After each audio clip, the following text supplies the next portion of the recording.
एक कहानी याद आती है। एक व्यक्ति के घर बिल्ली थी, बिलाड़ी। वो बिलाड़ी से बहुत प्रेम भी करता था। उसको बहुत दूर से कहीं गांव से लाया था, बहुत प्रेम भी करता था। उस प्रेम के नाते वो बिलाड़ी इतनी निडर हो गई थी, उसके साथ खाने के लिए बैठ जाना, उसके साथ सोने के लिए बिस्तर में चढ़ जाना, और जहाँ जहाँ वो आदमी जाया करता था उसके पीछे पीछे भी बिलाड़ी जाती थी। कभी कभी तो उस आदमी को उस बिलाड़ी से छुप करके जाना पड़ता था, कहीं जाना होता था तो। नहीं तो जहाँ भी जाता था आदमी, उसके पीछे पीछे बिल्ली भी चली जाती थी। एक बार वो व्यक्ति परेशान हो गया। फिर एक दिन क्या हुआ, उस बिल्ली को बहुत दूर छोड़ने गया, अपने घर से कम 1-2 किलोमीटर। वह आदमी छोड़ के आया नहीं, उसके पहले बिलाड़ी उसके घर में पहुंच गई। फिर एक दिन उसको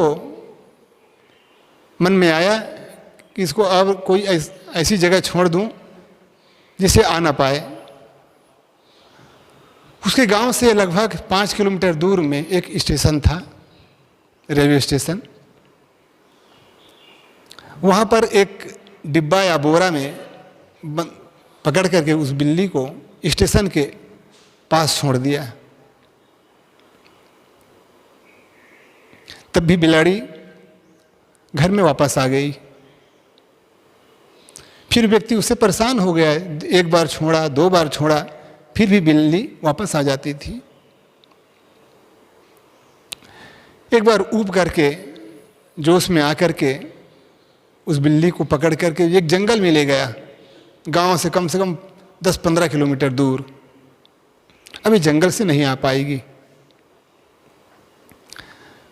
जंगल में तो ले गया, लेकिन क्या हुआ, खुद ले जाने वाला रास्ता भटक गया।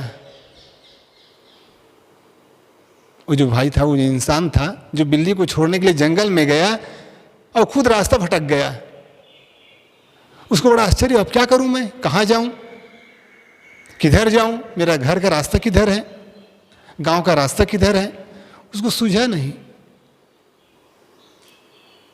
बड़ा चिंता में फंस गया हो तो देखता क्या, बिलाड़ी पीछे पीछे फिर आ रही थी, उससे आगे आगे आ रही थी। अब उसको लगा ये बिल्ली के पास साथ ही जाना पड़ेगा। तो बिल्ली के पीछे पीछे जब आदमी वो आया तो सचमुच में वो अपने घर में पहुंच गया।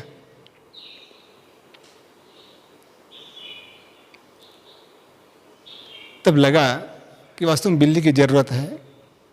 बिल्ली ने ही रास्ता पहुंचाया, बताई उसको, अपने घर तक आ गया। कहने का भाव यह है, हम सबके पास जो चीज है, चाहे वरदान कहिए चाहे अभिशाप कहिए, वो हम सबके पास एक धन है, वो मन है।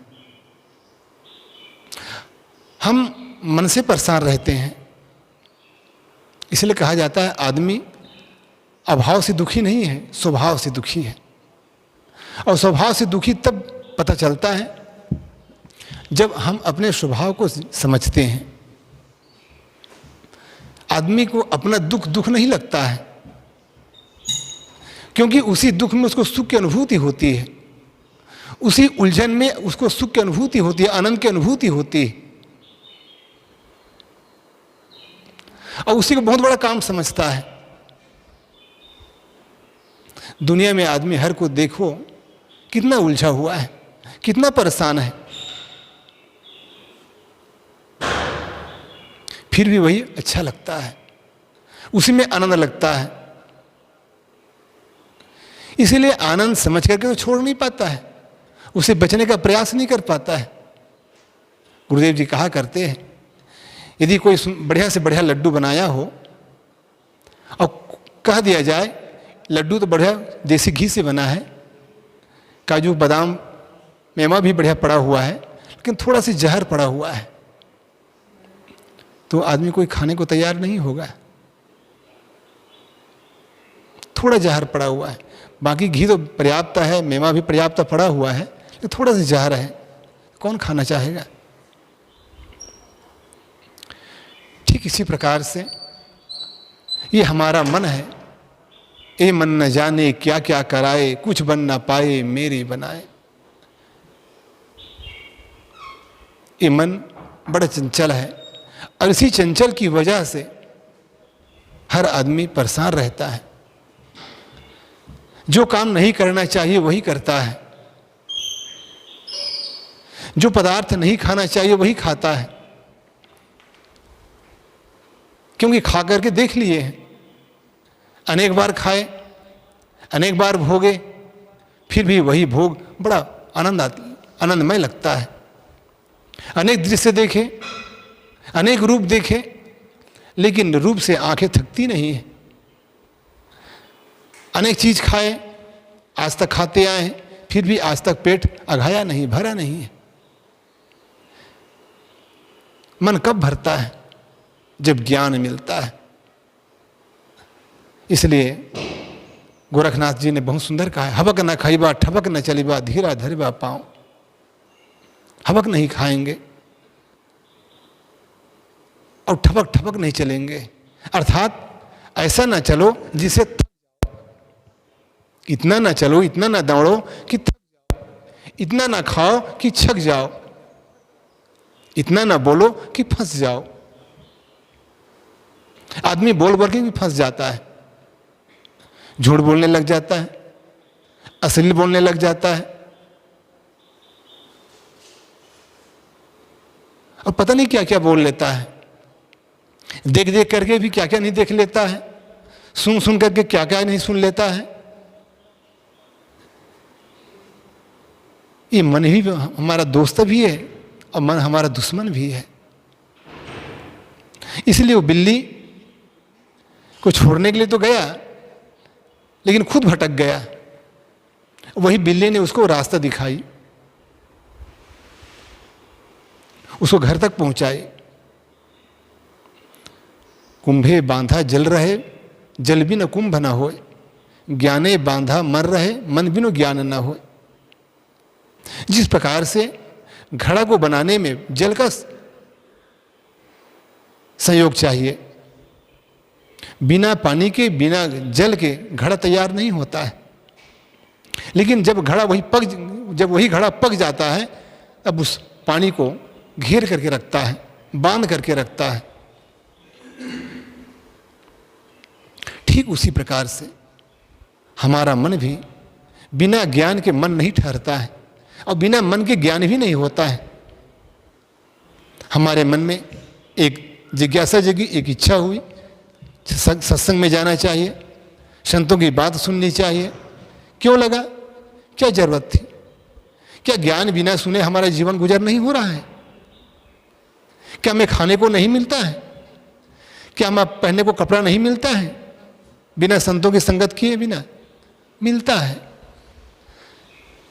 घर में बीवी बच्चे हैं, नौकर भी अच्छे अच्छे हैं, घर में फ्रिज और कूलर है, नोटों के भरे समुद्र है, पर साधन है पर चैन नहीं है। घर में सारे साधन है, उपलब्ध है, गाड़ी, मोटर, फ्रिज, कूलर। गर्मी का दिन होता है तो एसी चला लेते हैं, ठंडे का दिन आता है तो हीटर जला लेते हैं, अंधेरा होता है तो बल्ब जला लेते हैं, जब रात में सोना होता है तो दीपक बंद कर देते हैं, बत्ती बुझा देते हैं, जब प्यास लगती है तो नल खोलते हैं, बस पानी आ जाता है, गर्मी लगती तो पंखे चला लेते हैं। कितने हमारे पास साधन की कोई कमी नहीं है, साधन की कोई कमी नहीं है, बस कमी है तो शांति की कमी है। शांति कमी है तो सुख की, आनंद की कमी है। रावण के पास क्या कमी थी? सब कुछ था, ज्ञानी भी थे, शारीरिक बलशाली भी थे, धनवान भी था, सैन्य बल भी अपार था। क्या क्या नहीं था रावण के पास? क्या नहीं था? बस एक नहीं था, हजारों फूल कम है, हजारों फूल कम है गले को सजाने में, एक भूल काफ़ी है जिंदगी भर रुलाने में। चाहे घर को जलाना हो, चाहे गांव में आग लगाना हो, या कोई कूड़े कचड़े को भी जलाना हो, क्या चाहिए? केवल एक माचिस की तिल्ली चाहिए। घर में लगा दी आग घर की चिरागों ने, घर में लगा दी आग घर की चिरागों ने। घर में आग कहाँ से लगती है? आप भी गांव देहात में देखे होंगे, जब ठंडी का दिन होता है तो लोग आग जलाते हैं ठंडी बुझाने के लिए, पैर सेंकते हैं, हाथ सेंकते हैं, ठंडी दूर करते हैं। तो अपने घर के बाहर में या घर के जो बड़ा घर होता है, आंगन होता है, उसमें लोग आग जलाते हैं। कोई पैरा से जलाते हैं, कोई लकड़ी से जलाते हैं, कुछ और खरपतवार जलाते हैं। लेकिन वही आग जब हवा का संयोग बन जाता है तो वही आग कहीं उड़ करके हवा के साथ किसी ऐसी जगह में जहाँ पर घास फूस रखे होते हैं, जहाँ जानवर के लिए कोई भूसा रखा होता है या खलिहान होता है, उसमें वो आग की चिंगारी हवा के साथ चली जाती है। वो आग कहाँ से आई? कोई बाहर से नहीं आई है, वो हमारे घर की आग थी। हमने उस आग को संभाल नहीं पाया, अब वो आग हवा के साथ उड़ करके ऐसी जगह में चली गई जिसको बढ़ने में सहयोग मिल गया। अब वो आग पूरा घर को और पूरे गांव को भी जला देती है। तो घर में लगा दी आग घर की चिरागों ने। इसलिए ये हमारे पास जो मन है बहुत काम की चीज़ है। मन हमारा दोस्त है और मन हमारा दुश्मन है। जिस प्रकार से भोजन होता है, आदमी भूख लगती तब भोजन करते हैं। क्यों भोजन करते हैं? भूख लगती तो। क्यों? भूख को मिटाने के लिए। जब तक भूख नहीं मिटती है तब काम करने का मन नहीं करता है। राम भजन में मन नहीं लगता है, न राम भजन में लगता है न काम भजन में लगता है। भूख लगेगी तो कुछ भाता नहीं है। लेकिन वही भोजन हमारे शरीर को पुष्ट करता है, हमारे शरीर को बल देता है। लेकिन जब वही भोजन जब ज़्यादा हो जाता है तो हमारे शरीर को भी निर्बल कर देता है, कमज़ोर कर देता है। क्यों? ज़्यादा खाया। अब वो खाया हुआ हमारे लिए पाचन नहीं हुआ तो हमारे लिए जहर का काम करता है, और जहर नुकसानदायक ही होता है। इसलिए भोजन वही है जो हमारे शरीर को बलिष्ठ देता है, बल देता है, पुष्ट करता है।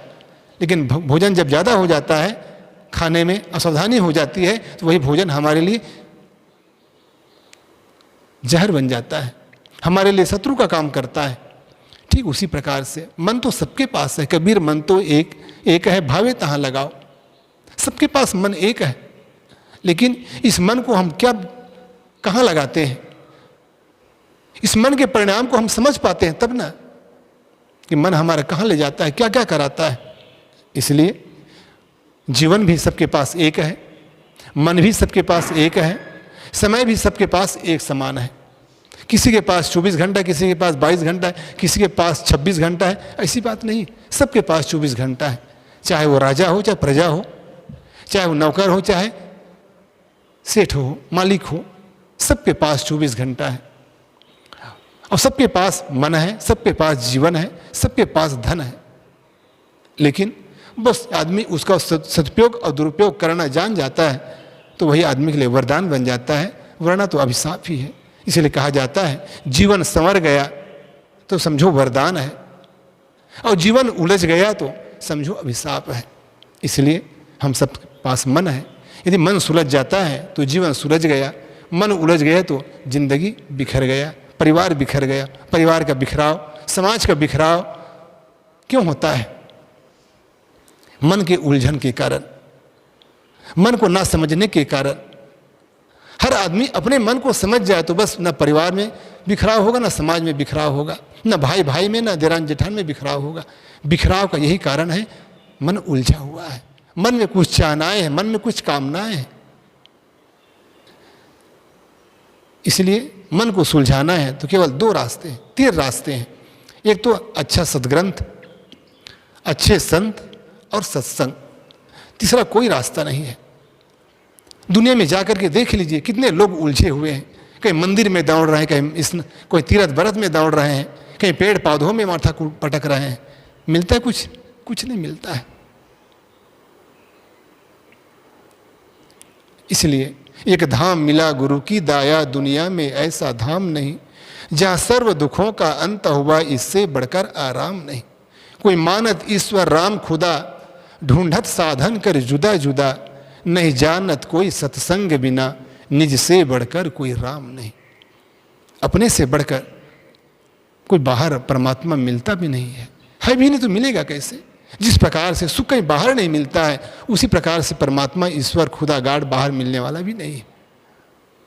वो सब हमारे अंदर है। इसलिए उसको परखने के लिए 3 साधन है। वो है सदग्रंथ अर्थात अच्छे ग्रंथ, चाहे वो गीता हो, पुराण हो, कुरान हो, महाभारत हो, रामायण हो, या कोई भी धर्म ग्रंथ हो।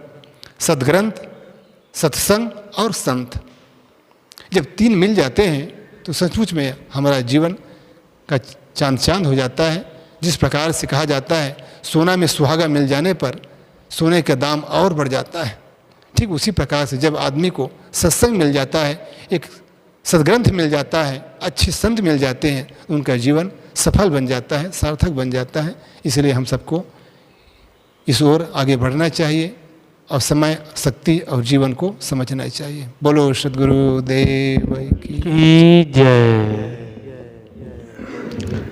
अभी हम सब बहुत ही सुंदर विचार श्रवण कर रहे थे।